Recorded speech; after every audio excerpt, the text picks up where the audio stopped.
deux choses. Je dis ça, je dis qu'on vient avec un peu de sable au fond du cœur et que le marathon des sables, c'est une grande machine à laver, quoi. Tu ressors pas pareil. Et finalement, c'est ça qu'on vient chercher ici.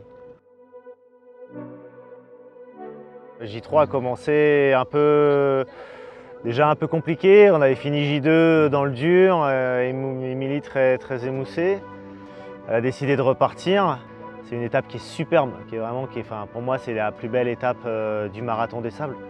Mais c'est une étape qui est éprouvante, où il y avait encore du vent, beaucoup de sable. Bah, c'est une étape qui a été peut-être un peu trop dure pour elle. Et quand on est arrivé en bas des crêtes, j'ai tout de suite vu que sa décision était prise. Et elle m'a dit qu'il fallait qu'elle s'arrête là et que bah, elle avait raison, quoi. Ça ne pouvait pas continuer et je pense qu'on était dans tous les cas, on allait être trop juste au niveau de la barrière horaire. Après, quand les mots arrivent sur les actes, il y a eu beaucoup de larmes des deux côtés. On a quand même poussé jusqu'au CP2, on a refait les 5 derniers kilomètres ensemble, histoire de se faire le feedback de cette aventure et on s'est quitté au CP2. Ouais. Ah, la séparation, elle a été dure quand même. Mais voilà, je me dis qu'après, la prochaine étape, c'est peut-être de le faire avec mes enfants.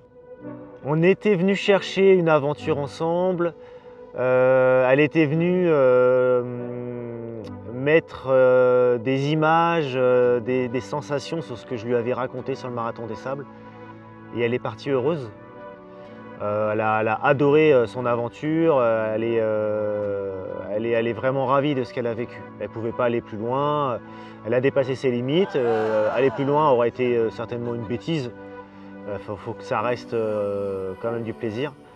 Et nous, on était venus chercher ça et elle rentre avec des étoiles plein les yeux.